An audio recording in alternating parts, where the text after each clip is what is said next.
The most important thing in overtone singing is hearing. It turns out that not everyone hears the overtones spontaneously. This is work from the early 2000s, here in Heidelberg at the University Hospital, which showed that it depends on which part of the brain processes the sound. There is a listening center on the right that hears overtones, and there is a listening center on the left that is responsible for the mathematical part of the music, that is, intervals and melodies and rhythm and things like that, and on the right the timbre is analyzed, but that also contains the information of the overtones that are not normally heard separately.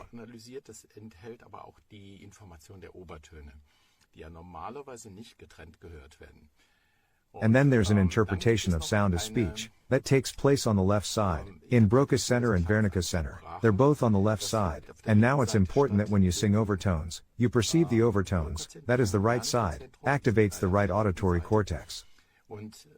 Jetzt ist es wichtig, dass man beim Obertonsingen die Obertöne wahrnimmt. Das heißt also die rechte Seite, den rechten Hörkortex aktiviert.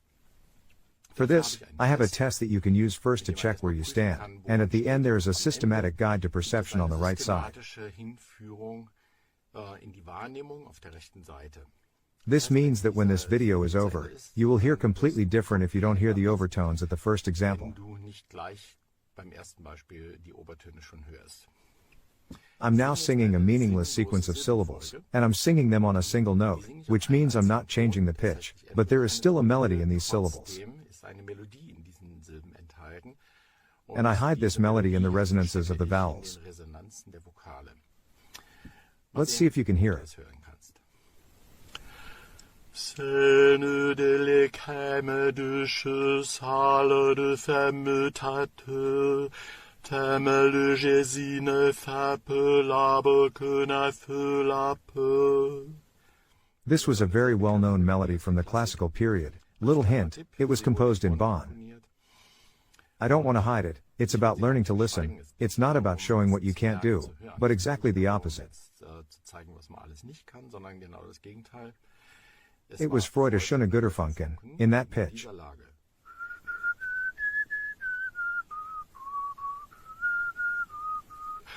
Scène de légumes de l'œuf halote chème taffe, parme de légumes gèle, parme de sève lappe. Normally, only 5% of people hear this melody spontaneously. If you now know what to listen to, then it is possible that you already have a vague idea of the melody, or you can already hear it clearly. For those who don't hear the melody now, this has nothing to do with musicality, but only with the preference on which side your brain processes this sound. There is usually a block then, the left brain thinks it is speech but doesn't understand a word.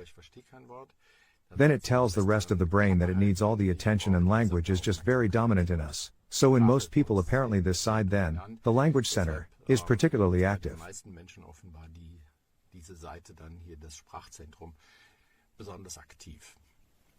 But now I want to reverse this filter that distinguishes between important and unimportant, that is, thinks that speech is important and timbre and harmonics are unimportant. And I do that by systematically emitting now in the sound information for the left side, for the speech center. I do that step by step, so you can tell at which point that flips. At the end you'll definitely hear the melody. Scène de légumes, je seule bonne fête Köne de léger bonne tolle köne. Now I used only eudieresis sounds, and that means in the phonetic vowel triangle I went along only vowels where the second formant, as it used to be called, or I call it the second resonant frequency, changes, and I left out all the frequencies that go in the direction of A, that is, that changed the first resonance.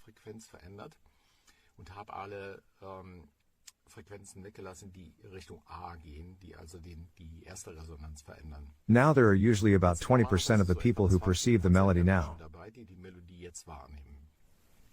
For the rest, I go a step further and omit the consonants.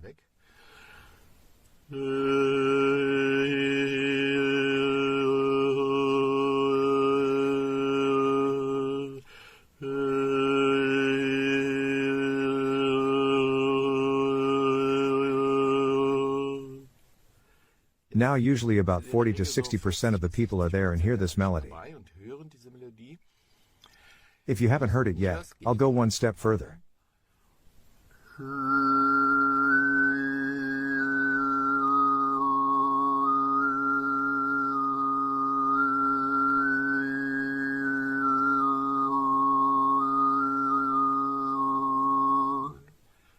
By now everyone should have heard the tune.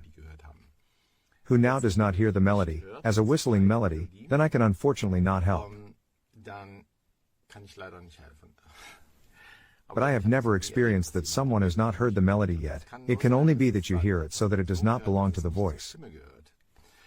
Most people hear it as a whistling melody, and then it gets separated in the brain. You then hear two separate melodies, or you hear a buzzing sound, and a whistling melody as well.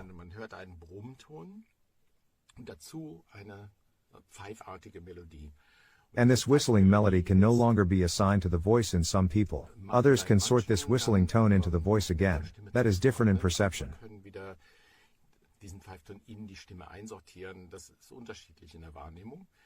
The main thing is that you can hear this melody now.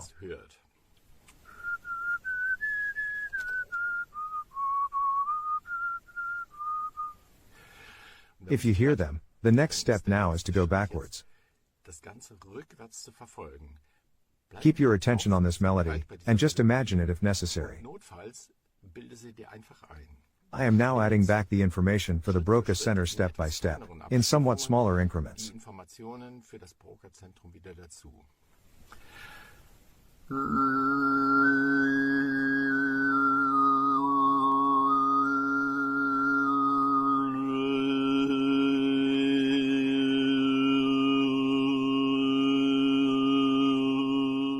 Now the melody should still be there. Always keep your attention on the melody.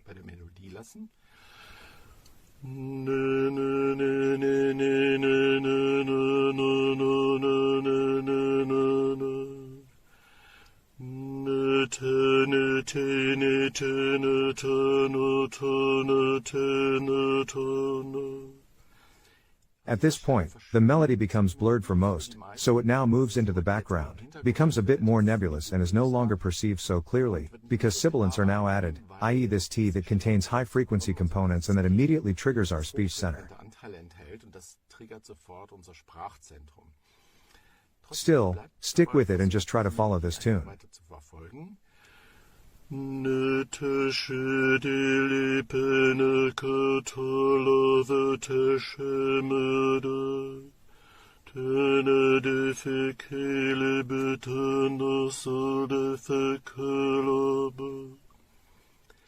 it's gone now, go back to that example where the consonants weren't there yet, or where the consonant was the N. You can fine-tune this even more by replacing the T sound with its sound. Den T-Laut durch ein D-Laut ersetze.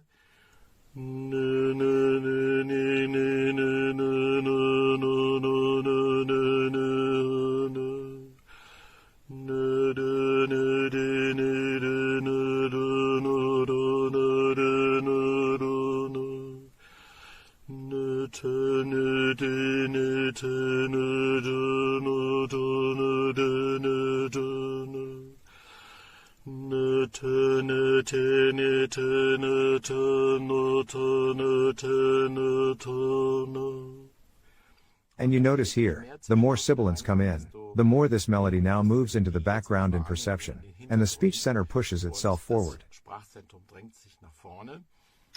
But the melody is still there. And especially interesting is the transition where you're no longer sure, am I imagining this because I know what I'm supposed to hear, or is this actually heard? And that's a very interesting transition, because that's where the consciousness decides whether it trusts the right hemisphere of the brain. That's a matter of trust. You know that I make the melody, so you can trust me. If you don't trust me, then trust your perception. If you distrust that, yes, then you just don't know. But nevertheless the melody is there. I know that I sing it. Next step.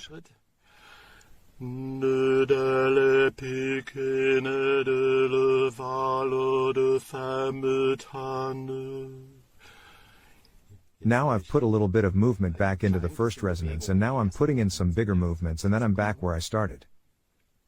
Und jetzt nehme ich etwas größere Bewegung rein und dann bin ich wieder am Anfang, mit dem ich begonnen hatte.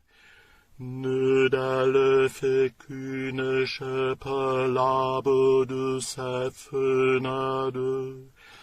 T'aimes du legame, je se tale de femme pâle. And I hope that by now most of you have heard that. But if you've lost that 2 or 3 examples earlier, then it's still perfect, then the right side is now activated, and that creates an essential basis for learning overtone singing. Wesentliche Grundlage geschaffen, das Overtone singen zu lernen.